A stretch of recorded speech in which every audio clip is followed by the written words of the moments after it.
তো hello everyone, কেমন আছেন আপনারা? সকলেই ভালো আছেন। তো আজকে আমরা এই 4টা ডিম আমরা ইট খোলাতে গিয়ে পুড়ে খাবো। শুনতে অবাক লাগছে, কিন্তু আসলে সত্যি এটা সম্ভব। সো আজকে করা যাক এই অসাধারণ চ্যালেঞ্জটি। তো এখন আমরা ইট খোলা চলে যাচ্ছি। তো যাওয়ার সময় ওয়েদারটা অনেক সুন্দর ছিল, আর ওই যে দেখতে পাচ্ছেন আমাদের ইট খোলাটা। তো এখানে গিয়ে আমরা ডিমটা মূলত পুড়বো। তো দুস্থ উপরে উঠতেন তাড়াতাড়ি গিয়া। তো আমি উড়ুম আগে দিই, হ্যাঁ যদি উঠতে তাই আমি উড়ুম, বুঝছেন না? রিস্ক তো আছে। তো ওই শরীরটা অনেক সুন্দর লাগতেছে। তো ইটকলা ওঠার পর দেখলাম যে এখানে কয়লা দিচ্ছে এই গুল গুল জিনিসটার ভিতরে। তো দেখতেও তো সুন্দর লাগে, আসলে এখানে অনেক কাজ, বুঝছেন?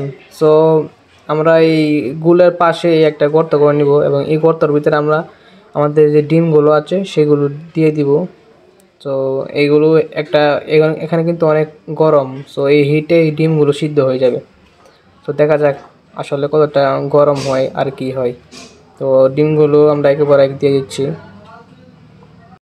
তো ডিম দেওয়া শেষ, এখন এটাকে আমরা বুঝে নিব যাতে হিটগুলো উপরে না আসতে পারে। সো আমরা ডিমগুলো গুঁজে দিচ্ছি। তো গুঁজে দেওয়ার পরে আমরা এখন 10-15 মিনিটের মধ্যে অপেক্ষা করব, তারপর দেখবো যে এটা আসলে কীরকম রেজাল্ট দেয়। তো এখন আমরা ওয়েট করব। তো এই যে দেখতে পাচ্ছেন আমাদের ইট খোলার যে ধোঁয়া, সে একটা ভিউ। তো এখানে আসার পর আমরা দেখতে পেলাম যে এখানে একটা কাঠের জুতা। সো তারপর গিয়ে লক্ষ্য করলাম যে ওদের পায়ে আসলে কাঠের জুতা পরানো, কারণ এখানে অনেক গরম। যদি অন্য কোনো জুতা পরা থাকে তাহলে এটা নষ্ট হয়ে যাবে এবং পুড়ে যাবে। সো এরা অনেক কষ্ট করে এই কাজগুলো করে। তো আমাদের মনে হয় 15 মিনিট হয়ে গেছে। সো আমরা এখন এটাকে খুলে নিব। তো আস্তে আস্তে এটাকে খুলে নেওয়ার পর তো আমরা খুব ধীরে সুস্থিরে ডিমগুলো উঠাচ্ছি, যে কারণ এগুলা ফেটে যেতে পারে। সো আমাদের আগে এক্সপিরিয়েন্স আছে, সো তার জন্য আমরা আস্তে আস্তে ডিমগুলো তুলছি। সো ডিমগুলো তোলা শেষ, এখন আমরা এটা দেখবো যে আসলে এখানে সিদ্ধ হয়েছে কি না। সো প্রথমে আমরা 2টা ভাঙবো, ভাঙে দেখবো যে এটা সিদ্ধ হয়েছে কি না। সো আমরা এখন খুব এক্সাইট, এবং ফাইনালি এটা ঠান্ডা হয়ে গেছে এবং এটাকে ফিলানোর পালা। সো যারা দেখতে পেলাম আমরা 15 মিনিটে যখন এটা 2টা ছিলালাম তখন এটা পুরোপুরি সিদ্ধ হয় নাই।